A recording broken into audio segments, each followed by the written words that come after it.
Olá, vamos para mais um videocast COP30, o videocast da Cicobi Coimpa, que tem o propósito de conectar pessoas para promover justiça financeira e prosperidade. Hoje nós estamos recebendo o professor doutor Alexandre Damasceno, do Grupo de Educação Financeira da Amazônia, que vai falar sobre educação financeira, superendividamento, como ter relações com o dinheiro no dia a dia, no cotidiano, que muitas vezes pensamos saber, mas ainda temos muito a aprender. Professor Alexandre, seja muito bem-vindo. Gostaria que o senhor fizesse um breve histórico da sua trajetória para que o nosso público pudesse conhecer essa brilhante história de educador que o senhor tem. Tá. Olá, eu sou Alexandre Damasceno, sou professor do curso de Economia, na Universidade Federal do Pará.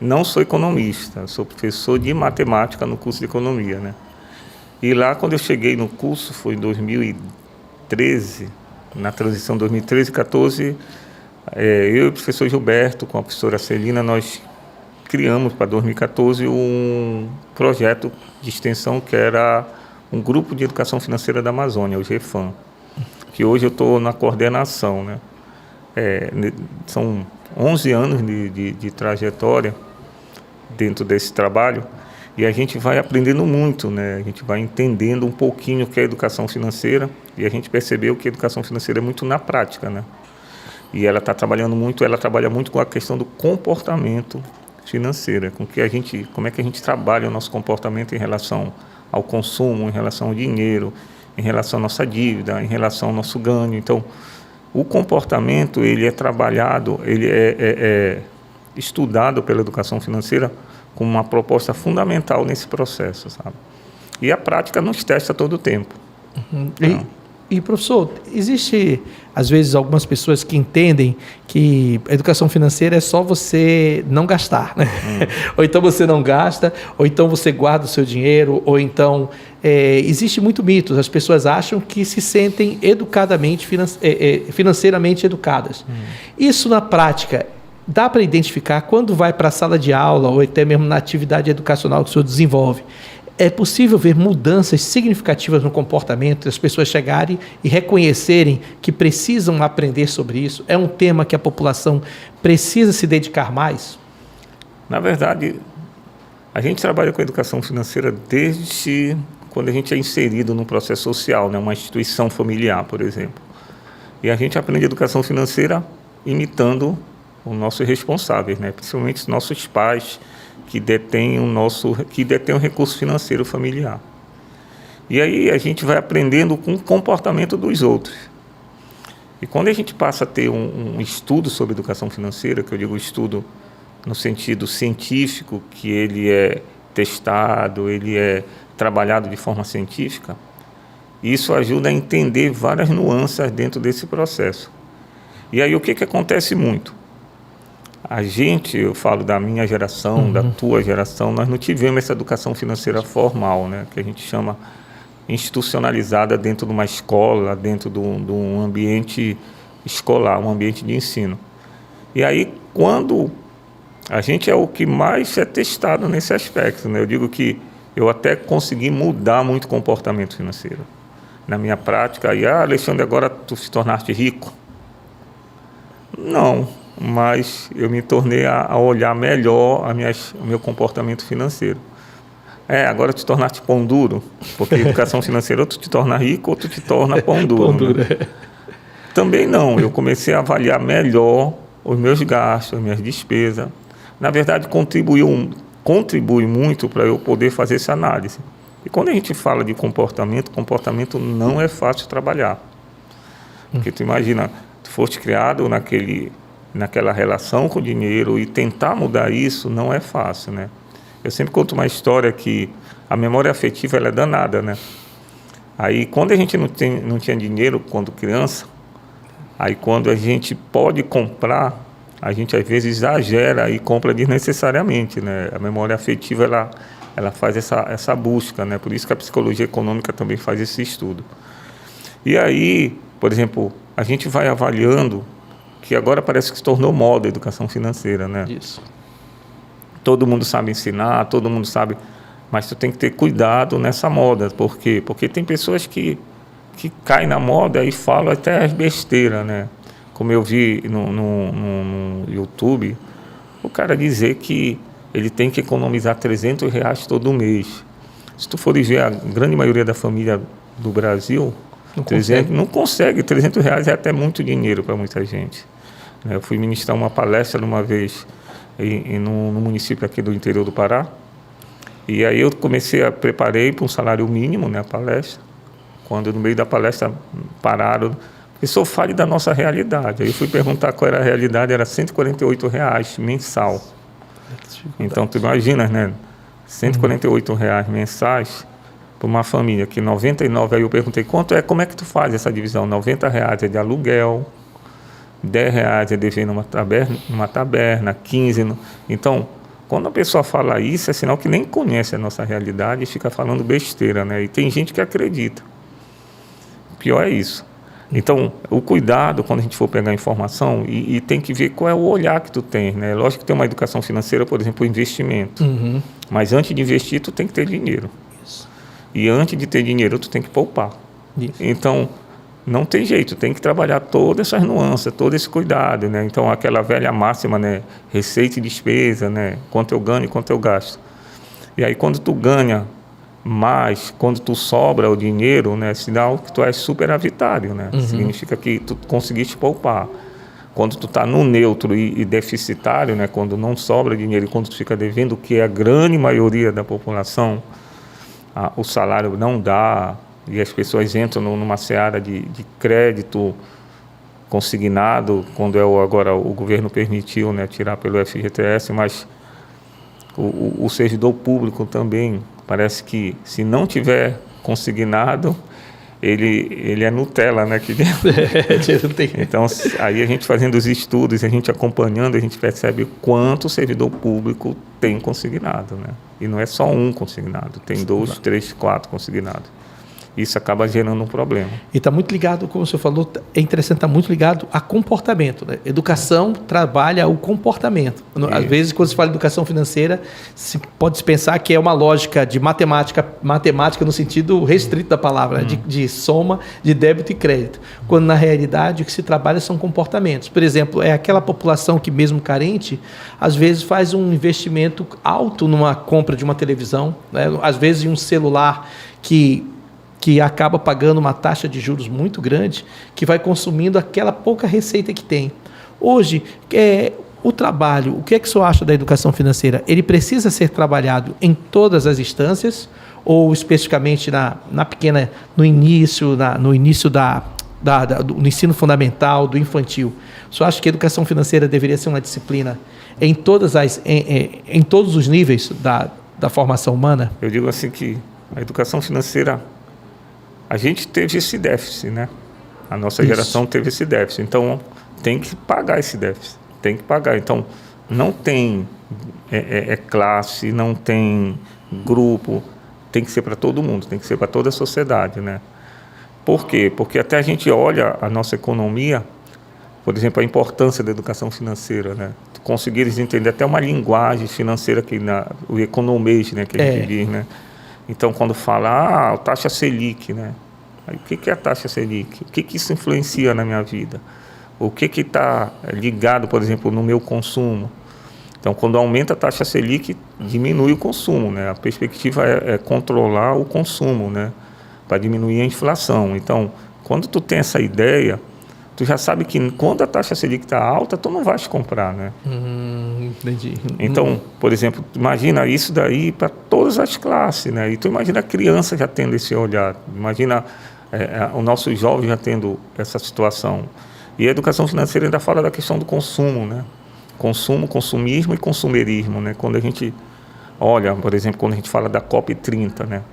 Esse debate. Se a gente continuar nesse ritmo de consumo, a gente vai precisar, daqui a 50 anos, 60 anos, a gente vai precisar de 2 planetas para conseguir tirar toda a matéria-prima para produzir, né?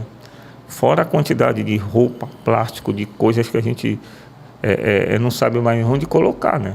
Não tem lixo o suficiente. Então, quando a gente começa a fazer um trabalho desse tipo, é um trabalho que ele bate individualmente e ele atinge coletivamente, né? Então, tem que atingir todas as classes, tem que atingir todos os grupos de faixa etária Porque todos estão na mesma sociedade, todos também trabalham com a relação de troca, que é através do dinheiro, né?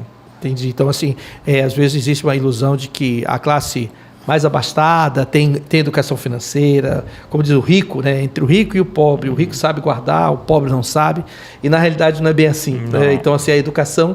E hoje, então, trabalharia em todas as áreas. Na sua experiência, como o senhor tem visto, como se dá a educação financeira digamos, na classe média? O que tem mais descoberto para chamar a atenção? Porque às vezes as pessoas que estão nos assistindo aqui podem dizer, olha, a educação financeira eu já conheço, né? Já para mim é tranquilo. Mas o senhor tem achado, certamente, que chamam a atenção, né? De pessoas, depoimentos de pessoas que colocaram e disseram, olha, eu pensava de um jeito e mudou. Porque você está trabalhando comportamento. E comportamento, muitas vezes, está ligado ao hábito, e o hábito é automático. Então, é a pessoa que entra numa loja, compra um monte de coisa, sai com um monte de sacola e não sabe por que gastou. Né? Isso está muito ligado a isso. O senhor já teve essa experiência durante o ensinamento ao grupo da classe média e identificou mudanças de depoimento que foram colocados e trazidos para o senhor? Olha, por exemplo, é interessante que hoje eu até dei uma entrevista num jornal que era sobre o consumo dentro do supermercado, né? Que era como não consumir muito, como não cair na promoção, aquela coisa toda. Então, pensa que um ambiente como shopping, supermercado, são ambientes para vender. Né? Então, aí perguntou, qual é a dica? Uma dica que não fique comprando, fazer atuar o supermercado de padaria, comprar coisa sempre de pouquinho. Por quê? Porque tu vai voltar mais do que tu precisa, né? Então, quando a gente vê essa relação de comportamento, eu estava vendo um vídeo sobre a classe média americana. Eles estão passando um problema muito sério, né? A classe média americana, que a relação econômica, ela muda comportamento, né? Então, tu imaginas que os 3 princípios básicos que a gente tem que ter cuidado, moradia, educação e saúde, está em detrimento nos Estados Unidos, por exemplo. Tu imagina que a educação que se paga lá, né, como é que se diz, das universidades, tu paga, alta, né? A dívida lá passou de cartão de crédito. Então, tu imaginas, um jovem que já entra com uma dívida de uma casa de 2 milhões de reais.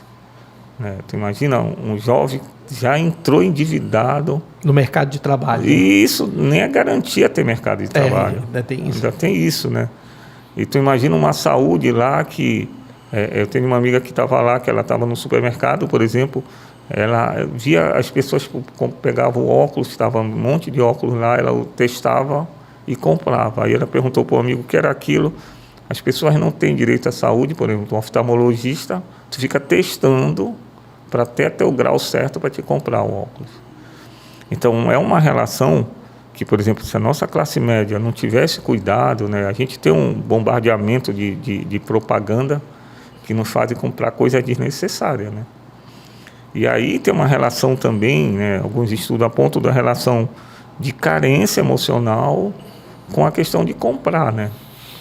Então, eu aconselho, se tu tiveres brigado com esposo, mulher, namorado, não vai para shopping, porque tu vai sair endividado. Então, isso é problema. Então, é uma relação que, se a gente não tiver esse cuidado com o consumo, ele não vai afetar só a gente, né? Uma vez eu fui dar uma palestra em Marituba, quando estava a situação do lixo. A pergunta que eu fiz para um público, era uma audiência pública, né? Eram mais de 2.000 pessoas no ginásio. Eu me lembro que eu perguntei, vocês se preocupam quando vocês jogam o lixo depois da casa de vocês? Ninguém se preocupa. Jogou o lixo, saiu da tua casa, tu não quer nem saber para o destino. Eu disse, agora esse lixo voltou para vocês. E eu disse, eu não falo isso só para vocês, eu falo para a gente. Que vai ter momento que a gente não vai ter local para depositar lixo. Isso é tudo uma relação de consumo. Então, tu imagina que o celular, uma bateria de celular, que é um monte de bateriazinha, o quanto isso afeta uma natureza, né? Então, se a gente não observar de forma individual e coletiva, a gente vai ter muito problema. E a gente vê na classe média uma determinada ilusão. A classe média, eu digo assim, ela se acha rica e pobre em determinado momento, né? Pobre quando vai pagar a dívida e rica quando ela vai consumir, né? Então, eu digo que a classe média é bipolar. Desculpa aqui a classe média, eu me considero, a gente nem sabe se é da classe média. Uma das coisas que a gente pergunta, né? O que te considera da classe média? Isso. Tu te considera da classe média? Eu me considero porque eu frequento determinadas coisas, mas se o cara não tem nem casa própria, né? Se não tem nem plano de saúde, se não tem nenhuma alimentação adequada, isso é classe média, né? Então, são coisas que a gente tem que se perguntar, e a educação financeira te explica isso. O comportamento, por exemplo, a psicologia econômica, ela te dá essas dicas, né? Ela te dá essa situação. E aí eu acho que a educação financeira, ela trabalha muito nessa prática, né? Não tem como, né, a gente não falar disso. Eu vejo assim, a classe média está se embananando muito com a questão de dívida, muita dívida, sabe? Exato, que acha que os juros do Brasil acaba se endividando para antecipar e atender a um desejo, se endivida e paga um dos juros mais altos do planeta, não é verdade? E tem a situação, né? A gente é toda uma economia, né? Então, por exemplo, quando a gente vê essa situação lá nos Estados Unidos do Trump fechando o mercado, e olha que os Estados Unidos devia ser o livre mercado, está fechando, é uma contradição. E a China, que deveria ser o mercado fechado, ela está brigando pelo livre mercado. É uma inversão aí de situação que é interessante. Mas, se a gente for observar, o que eles estão fazendo lá afeta a gente. Né? Então, por exemplo, agora uma gripe aviária que foi detectada no Rio Grande do Sul, né? O governo brasileiro está tomando todas as medidas para não quebrar mercado, porque tu imagina quanto desemprego tu gera por causa disso, quanto de dinheiro tu deixa, quanto de imposto tu deixa de ganhar. Então, essas relações, a educação financeira, ela ajuda, por exemplo, uma criança a pensar numa ODS, as 17 ODS, né, da ONU, né? Então, quando tu olha sobre a questão do trabalho, sobre a questão da educação, aí a pessoa tem que entender que a educação financeira vai além de só trabalhar dinheiro, né? É como se fosse uma educação que trabalha a mudança de postura. Né? Por exemplo, o senhor falou aí que quando muitas vezes você pensa, cai numa ilusão de um emprego, né, de um emprego aparentemente estável, você ali começa a se endividar e de repente você é desligado por um problema desse tipo e se vê sem nenhuma reserva, né? Qual é, professor, hoje a importância da reserva? Existe alguma sugestão para algum número mágico para dizer, olha, economize X% da sua renda, não dá para economizar R$300 por mês, né, como alguém diz, porque algumas pessoas ganham muito pouco, mas se possível guardar hoje. Existe alguma recomendação dentro dos estudos que apontassem sobre, por exemplo, manter uma cultura de poupança, de ter poupança? Porque hoje, às vezes, você tem poupança e, ao mesmo tempo, pode coexistir. Ter uma poupança, que eu digo, um investimento, né? Não digo necessariamente a cadeira de poupança, mas ter reservas financeiras e, ao mesmo tempo, manter dívidas. Existe uma lógica nisso, na sua opinião, ou depende de cada caso? Tem. Por exemplo, assim, as pessoas gostam muito de dar número, né? Eu não gosto de dar número para algo que é comportamental. É muito difícil dizer, tipo assim... Porque cada caso é um caso. Cada caso é um caso. E eu digo bem assim, tu diz bem assim para tua irmã, para tuas duas irmãs, por exemplo. Eu gosto dessa 20%, outra eu gosto de 30%. Não existe isso, né? Porque são valores. Mas comportamento, o fato de poupar já é um grande ganho. A cultura, né? De fazer reserva. Quando tu consegues poupar R$1, eu deveria ter poupado 100, rapaz, comemora R$1. Para te chegar aos 100 anos, tu tem que passar por um ano. Então, a mesma coisa. Então, pensa que conseguiu poupar é sinal que tu conseguiste vencer uma barreira além do consumir, além do que eu não posso. Então, não, eu consegui guardar R$1. Se eu conseguir guardar R$1, amanhã eu consigo 2. Então, depois eu consigo 3. Então, por isso que eu não gosto de dar muito valor, até porque cada realidade é uma realidade. É mais princípio, né, professor? Como se fosse guarde. Então, assim, guarde o que for possível. O que não comprometa a sua saúde, o que não comprometa o seu bem-estar, mas crie, e sempre é possível, mesmo na maior dificuldade, ainda é possível, como você disse, porque seja R$1, se eu ganho 99... que eu posso guardar R$1, que R$1,99 já é significativo para mim, né? E tem um detalhe, né? Tem literatura da psicologia que ela fala o seguinte: a gente cria um apego pelas coisas, né? Isso. Então, quando tu começa a guardar R$1, tu vai ver, olha, eu vou guardar 2. Quando tu cria um hábito, né? Então, é o hábito, né? É o hábito. Então, e a outra, sempre quando for poupar, objetiva. Eu estou poupando. Quando eu chego lá em algumas situações, Alexandre, olha, minha filha está poupando. A pergunta é, para quê? Ela está poupando, mas tu tem que dar um objetivo para isso. Porque a mesma coisa que tu não der objetivo, é muito fácil gastar. Então, tu objetiva. Não, ela está poupando, porque no final do ano ela quer comprar uma boneca tal. Então, aquele dinheiro é para comprar a boneca tal.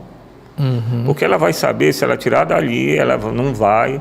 Agora, se não der objetivo, ela tira. Olha, tanto fez, tanto faz. Esquece de guardar, né? Então, sempre quando tiver que poupar, objetiva. Sempre dá destino para aquilo. Algo que se deseja, né? Aí, quando tu fala de reserva, é fundamental. Então, as pessoas...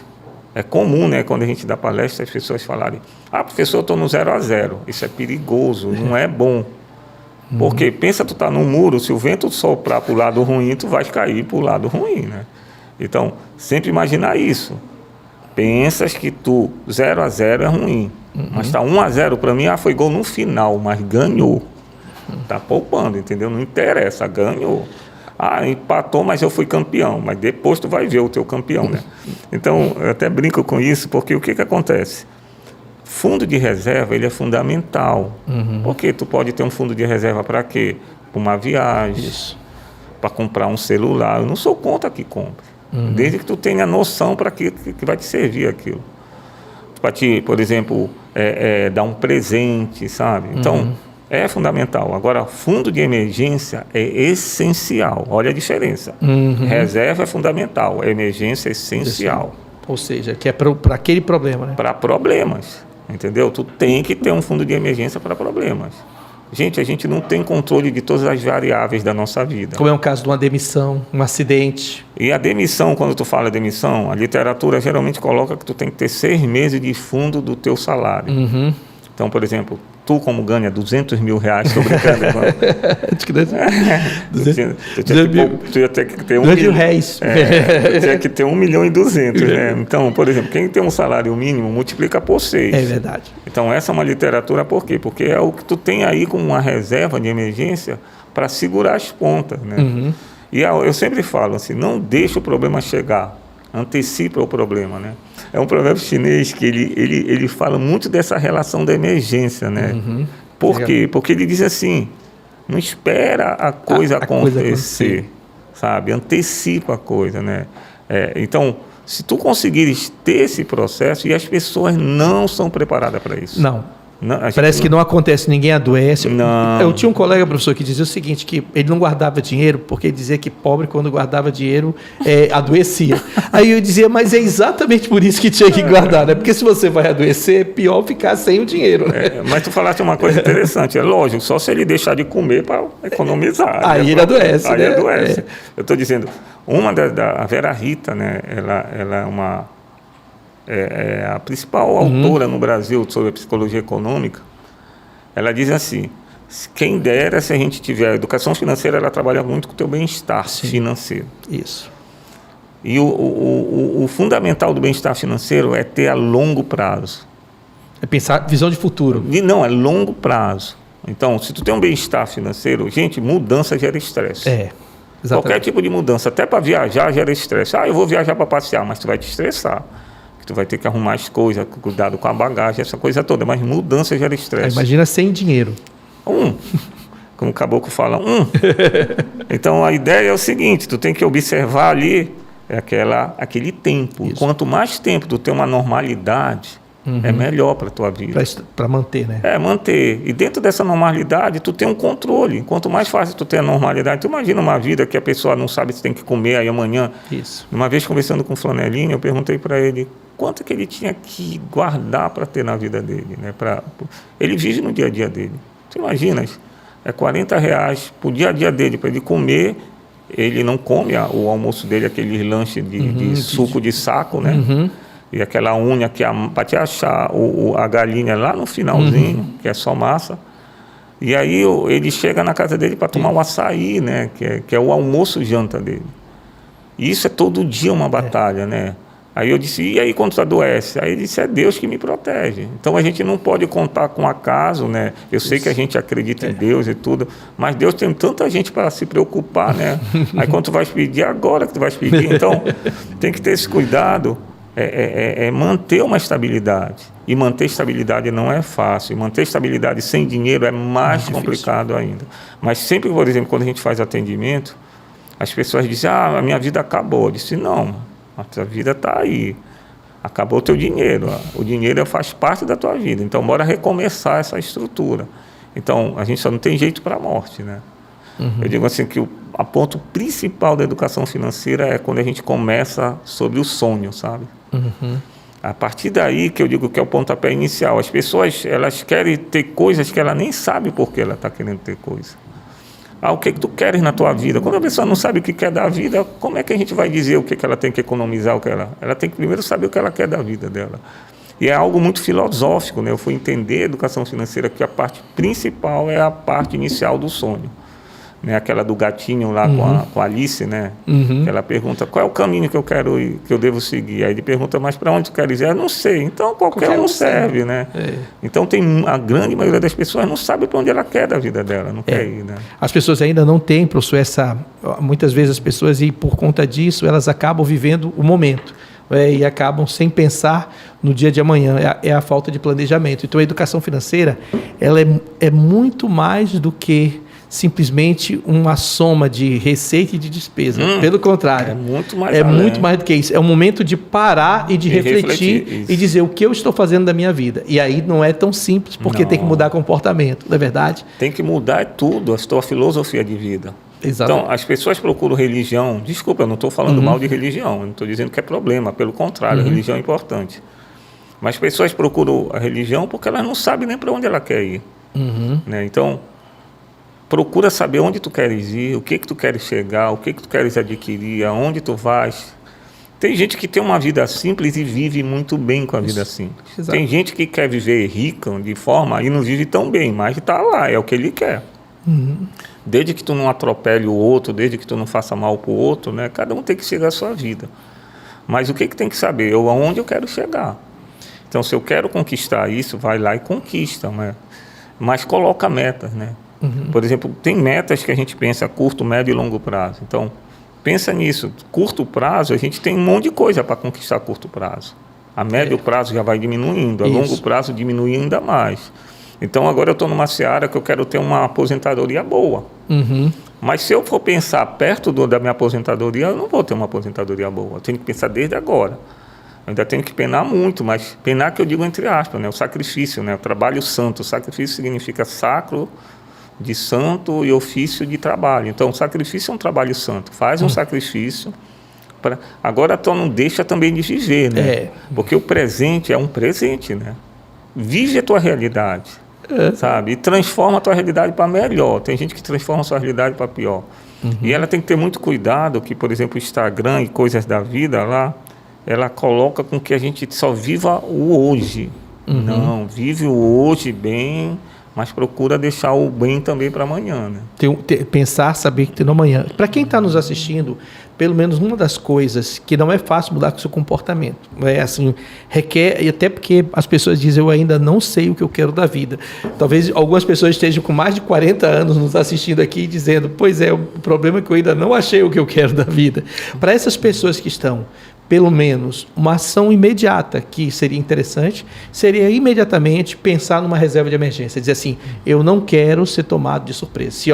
Se o vento bater para um lado, pelo menos eu tenho uma reserva de emergência. Ele poderia, no caso, pegar e dizer, dentro da sua capacidade, da sua renda, tentar formar. É óbvio, quem está nos assistindo, que possa ter uma visão, dependendo da sua realidade, no seu caso, poderia criar de pronto essa cultura de uma reserva de emergência, a fim de evitar, de reduzir o dano. É uma cultura de segurança. Isso, é a cultura do poupar, né? A gente tem que começar a iniciar essa cultura do poupar. E já cria o primeiro hábito, né? Se não pode fazer toda a mudança completa, pelo menos um básico já pode, que seria essa criação dessa cultura de economizar o mínimo. Isso, porque o que acontece? Às vezes a pessoa atropela, eu vou largar aqui porque eu tenho que fazer aquilo.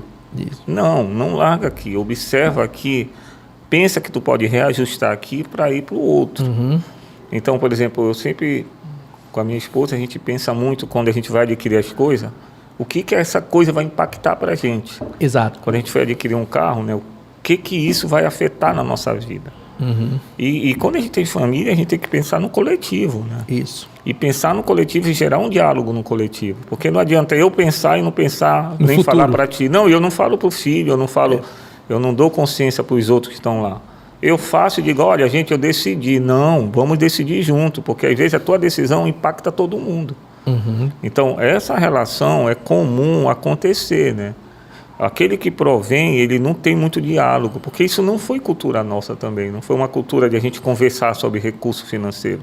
Isso. É lógico que tu não vai falar para o teu filho, olha, eu ganho isso, porque ele vai falar na escola, tu ainda corre risco. De alguém pedir emprestado. Não é só emprestado, o teu bandido lá na tua casa te esperando. Eu te digo assim, tu tem que ter a cultura e saber falar, tem que saber dizer. É interessante quando no meu doutorado, eu trabalhei numa escola. E criança fala mesmo. Criança, o que acontece em casa, ela reproduz. Ela não quer nem saber, ela não tem filtro, né? E aí, o que acontece muito? Mas trabalhar esse processo. Porque assim, tudo é trabalho. Educação é a longo prazo. A gente não pode pensar a educação que eu estou fazendo hoje, amanhã já está acontecendo. Tu tem que esperar sempre o resultado a longo prazo. E ele vem. Ele vem, sabe? Eu tiro que a Cléo, né, ela trabalha com educação financeira. Quem não sabe, a Cléo, minha esposa, ela trabalha com criança educação financeira. E numa vez a gente estava no shopping, aí 2 alunos que eram pequenininhos, eles diziam, onde estão? Um estava passou em medicina e o outro estava fazendo engenharia. Foram agradecer pelo ensinamento que ela tinha dado, que aquilo valeu muito na prática.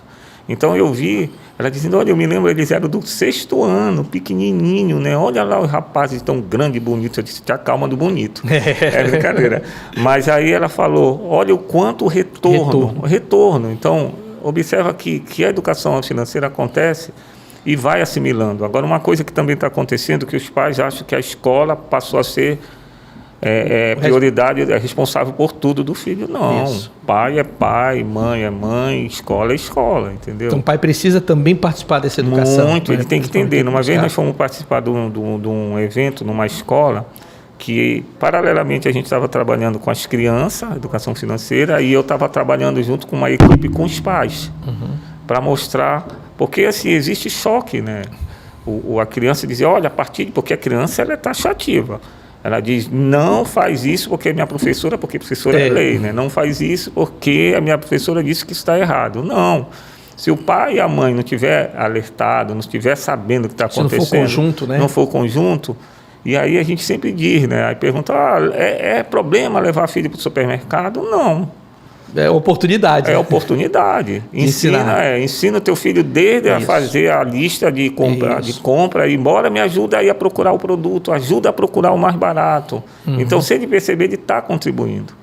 Né? Mas aí tu leva o teu filho porque tu acha que é peso, aí então não tem filho, tá? Eu peço até desculpa, mas só tem que educar, né? Tem que educar, né? Então a responsabilidade é toda uma relação que tu estabelece. E hoje, professor, por exemplo, quando se faz esse trabalho da reserva, né? Quando se educa o filho, quando se faz essa visão de mudança de comportamento, né? Que tem a visão de futuro. E também é possível pensar também em a diferença, para que nossos ouvintes soubessem a diferença entre desejo e necessidade. Né? Às vezes as pessoas têm uma necessidade, têm desejo, mas não é necessário. Mas é de tanto bombardeio do consumismo que a pessoa acaba tendo aquele desejo. Esses são 2 conceitos básicos de ser trabalhados hoje na educação financeira, porque às vezes eu desejo ter algo, mas às vezes eu não necessito. Às vezes eu desejo ter uma televisão, né, da melhor, a mais linda, mas às vezes eu não tenho aquela necessidade, que eu não tenho nem recurso para comer. Às vezes eu deixo de tirar da comida e invisto em algo que é muito mais caro e não vejo. E além disso, tem coisas que talvez eu deseje e tenha ficado ali para eu pagar todo mês, né, no Pix recorrente, no débito em conta, que eu não sei. É possível identificar sempre, quando se busca oportunidade de melhorar a despesa? Uma pergunta que eu vou fazer. Quando a gente ganha presente, a gente não gosta? Gosta. Então, pronto. Então, quando a gente ganha presente, a pessoa do marketing, ela sabe disso. A pessoa que vende, ela sabe que dá um prazer. Quem foi que já comprou algo para si e saiu invocado? Poxa vida, eu comprei isso, eu não queria, mas eu comprei. Era algo que eu desejava, fiquei com raiva. Não existe isso. Então, a ideia... Uma recompensa. A gente precisa se dar presente. Precisa, eu acho que é necessário. Até porque tu trabalhar somente para guardar, não, trabalha para te dar as coisas também. Trabalha para viajar, trabalha... Principalmente, né, as mulheres, o homem também tem vaidade, muito homem, só que o homem não sabe economizar, sabe? A mulher sabe. O que acontece? Quando a gente se dá um presente, a gente fica orgulhoso, mesmo que dure pouquinho, né? Agora, o cuidado todo é quando tu vai te dar presente e não tem condições. Esse que é o problema. Então, tu tem que saber o momento de te dar o presente. Por exemplo, agora eu fiz uma viagem, foi um presente que eu me dei, né? Ainda bem que a minha esposa permitiu, né? Porque eu entrei de férias, ela não conseguiu e ela deixou eu ir viajar só, né? Eu fui, na verdade, não fui só, eu fui com um amigo. E é engraçado, né? Essa questão machista. Eu me lembro que teve um lugar que foi fora do Brasil, eu disse bem assim, eu estou viajando, né? Aí eu falei da minha esposa, cadê a sua esposa? Ela disse, ela não veio. E ela deixou, né? Engraçado, né? É uma relação muito de ter posse do outro, né? Umas coisas esquisitas a gente querer ter posse do outro. Por isso que tem morte aí, com essa besteira que a gente tem de ter posse. E aí, o que acontece? A gente precisa desse presente, mas existe a condição para te dar esse presente. E a mídia acelera tu te dar presente toda hora. Tu já viste alguém no Instagram, tá ruim? Olha, eu estou aqui sofrendo. Não, geralmente o quê? Eu estou bonito, estou bem. Tu quer ver a cultura nossa que nós temos? E em agosto tu vai ver o resultado, é a cultura das férias, né? Sim. Tem gente que morre, mas tem que ir para Salinas, pelo menos, para fazer uma foto, né? Mas está lá. Aí o pior que isso viraliza, que diz, se o fulano não foi, que não tem condições, eu vou. E lá vai o bichinho nessa situação, e vai se dar mal. Então, nessa relação, é uma relação até de consciência, né? É uma relação de entender a sua vida. As pessoas, é aquilo que eu estava te falando, as pessoas não procuram entender a sua vida. Elas conseguem mascarar, né? A psicologia explica muito bem de querer mascarar e ela não encara a realidade. É difícil encarar a realidade, principalmente encarar a realidade de dívida. A gente já fez vários atendimentos que quando a pessoa olha e diz, eu estou devendo tudo isso, né? Ela tem um impacto daquele choque, né? E ela diz bem assim, nós tivemos um atendimento que a gente não toma decisão para a pessoa. A gente disse, olha, a tua situação é essa. A situação nós mostramos o que ia acontecer em cada cenário. Ela foi para o cenário que ela não deveria ir. Por quê? Porque aí é um problema da psicologia, que eu não posso também me meter e falar, mas talvez é porque ela não conseguiu encarar aquela realidade. São seus valores, né? Seus valores. Por exemplo, teve uma situação de que a pessoa, a gente ia ver que ia explodir a dívida dela, que ela ia fechar todas as portas de crédito dela. Mas ela não deixava de jantar todo final de semana num clube aqui, que é um clube de elite. Ela não deixava de levar os filhos para passear e ganhava razoavelmente bem. Mas por quê? Porque são os valores. Os valores, né? Tinha que manter, né? Manter. E não é fácil romper com isso, né? Não é fácil de uma hora para outra, mas acontece, vai ter que romper. Porque um dia o dinheiro não vai dar e não vai ter... Se ela for para a agiota, ela rompe na morte, né? Mas vai ter momento que o dinheiro, ninguém vai mais abrir porta para ti, né? E, professor, nessa questão que o senhor entrou, para a gente que está caminhando para o final, tem a questão do gerenciamento do superendividamento. Até que nós temos falado que a Cicobi Coimpa é parceira do GEFAM, né? Do Grupo de Educação Financeira da Amazônia. Hoje, o Grupo de Educação Financeira, ele além de trabalhar a educação financeira, como ele está trabalhando a questão do superendividamento, né? Hoje, há uma atuação conjunta com entidades parceiras para exatamente que o superendividamento é exatamente o sintoma de uma falta de educação financeira, né? É o reflexo de uma má gestão financeira, de uma pessoa que não teve acesso a essa mudança de comportamento. Hoje, como GEFAM, além de estar trabalhando no preventivo, ele atua também no superendividamento. Como ele está trabalhando hoje o superendividamento para retomar, né, para a pessoa recuperar essa caminhada mais saudável? Olha, nós temos 3 lugares de atendimento. Inclusive, eu vou fazer a propaganda, se você quiser ser assistido, né? É como se fosse uma confissão, né? A pessoa que está endividada, ela não consegue trabalhar isso. A gente faz atendimento na universidade, 0800, né? De graça mesmo. E depois eu posso passar @GEFAM O FPA, que é o Instagram, né? Instagram, entra em contato, aí a agenda lá no e-mail. A gente tem uma parceria com a Defensoria Pública, que mais de 8 anos, foi 2017, 8 anos que a gente tem. Inclusive, a gente teve a premiação do Prêmio Novare, né, lá da Menção Honrosa. A gente também teve a premiação do CNJ, né, pela parceria. A gente está fechando, se Deus quiser, com o TJ, né, com o Cicobi, essa parceria. A gente está com o IGEPS também, a gente faz atendimento lá. As pessoas que têm hoje em situação de superendividamento, né, elas podem procurar esse atendimento para exatamente conscientes do desafio que é, né, do grande problema que é, porque você vai tomar decisões que vão mexer na sua vida. A ideia não é chegar lá e dizer que as dívidas vão acabar porque tem um atendimento. Pelo contrário, é um processo desafiador, porque você vai ter que olhar o seu quadro como está, mas em compensação é o sacrifício, né? É um ofício o trabalho santo que vai dar um resultado muito positivo. Isso, porque o que acontece muito, as pessoas dizem, é lógico, né? Quando eu estou endividado, o dinheiro resolve o problema. Mas o que acontece? Se tu dá o dinheiro para a pessoa, ela resolve ali e depois ela volta. Isso. Foi o caso da Defensoria.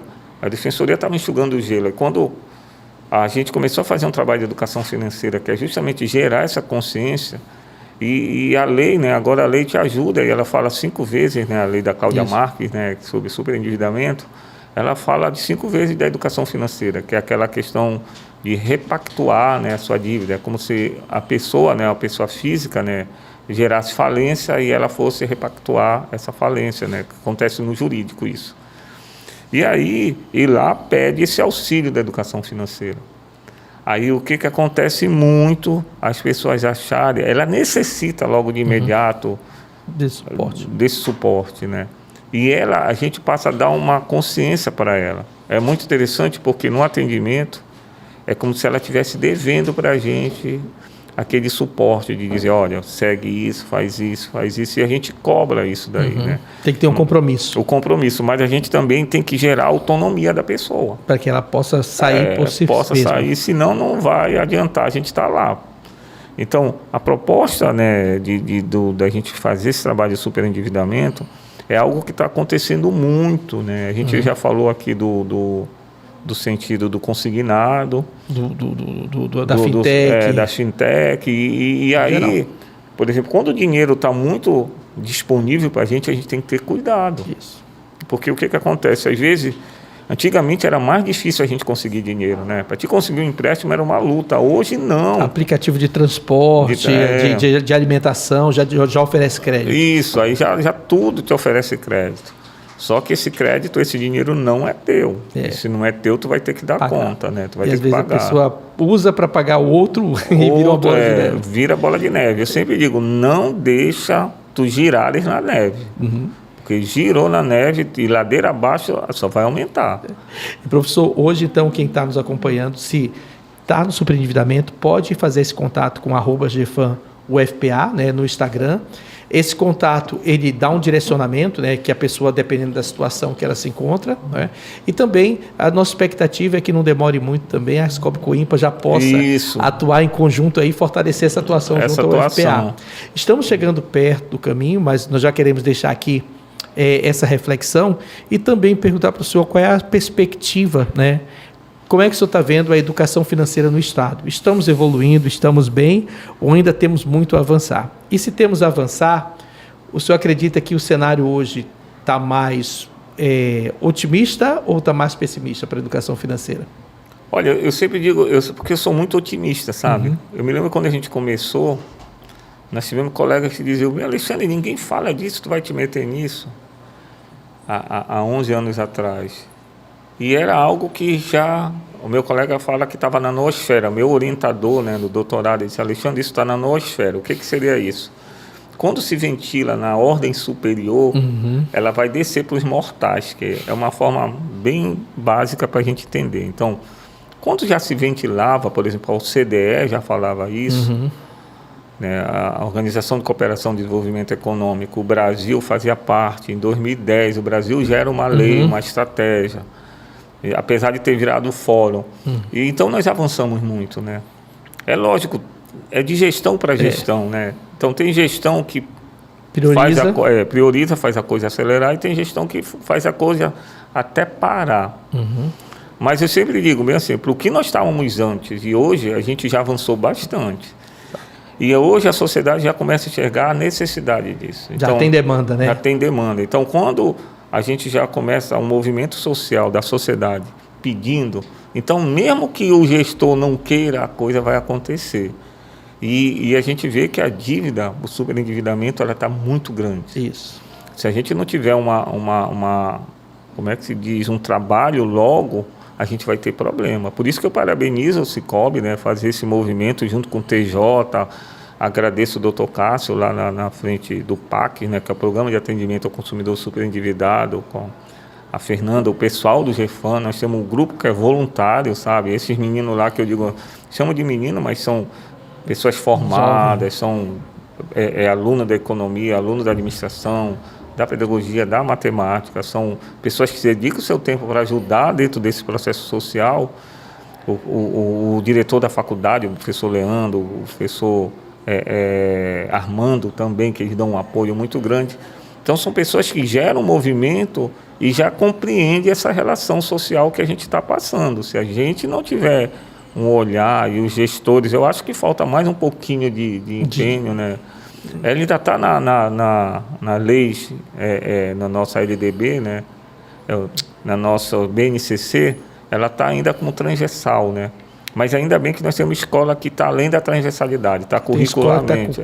Currículo, já tem uma disciplina chamada educação financeira, né? Isso. Agora eu solicito, né, e peço, né, por exemplo, entidades para trazer para uma igreja, por exemplo, trazer para um grêmio recreativo, trazer para lugares para fazer esse debate. Democratizar. Né? Democratizar, porque é aquilo que estavas falando, né? A escola, ela só vai para a criança. Não, e ela só vai para a criança. E a nossa geração? E a geração que não teve isso? Exato. Ela precisa. Então, são entidades como essa que fazem esse debate, essa discussão. E, professor, a cooperativa já tem o nosso compromisso, a cooperativa já está trabalhando isso. Sempre nós pedimos sua participação para levar palestra, na verdade, multiplicar. E a nossa expectativa é que cada vez mais nós avancemos. Nossa estratégia como Cicobi Coinpa é transformar de uma instituição financeira para uma instituição educacional com serviços financeiros. Porque não adianta você levar o produto financeiro se você não explicar como adequadamente utilizá-lo. Então, hoje, como nossa finalidade não é serviço financeiro, mas o melhor resultado para o sócio, então dialoga muito bem. Então, nosso desafio ainda é avançar cada vez mais nessa linha educacional. E é por isso que nós parabenizamos o trabalho do senhor, de toda a equipe do GEFAN, da Universidade Federal do Pará, aos órgãos também parceiros, como a Defensoria Pública, o Tribunal de Justiça, que eles têm, o IGEPS, né, que já estão trabalhando principalmente esse aspecto da gestão do tratativo do superendividamento, né, e tem outras ações também. O próprio Ministério Público tem a Promotoria do Consumidor, né, que tinha atuado junto à parte da educação, e eu tenho certeza que vamos ter uma grande diferença. Então, estamos perto do final, a conversa está muito boa, estão nos acompanhando, mas nós gostaríamos de ouvir as suas considerações finais em relação a esses desafios. As considerações finais é o seguinte: a educação financeira, ela trabalha a prática. Eu peço para a pessoa, faz só um exercíciozinho, quanto eu ganhei esse mês e quanto eu gastei. Só para ela entender se sobrou, igualou o dinheiro ou ficou faltando. Aí ela vai começar a olhar de forma mais adequada. Eu digo bem assim, temos jeito para dívida? Temos. Basta querer, né? E esse querer a gente pode dar uma ajudada também, tá? Perfeito, professor. Muito obrigado. Que o senhor possa vir mais vezes. Eu tenho certeza que o senhor vai voltar aí com novidades muito boas. Então, pronto, obrigado também. Prazer estar com o senhor. Tá. Bem, e aqui nós concluímos mais esse momento especial desse videocast e esperamos que você nos contate nas nossas redes sociais para aprofundar um pouco mais pelo tema. Um momento muito especial como esse certamente vai se repetir, e agradecemos ao professor pela presença e estamos juntos para cooperar, para promover justiça financeira e mais prosperidade.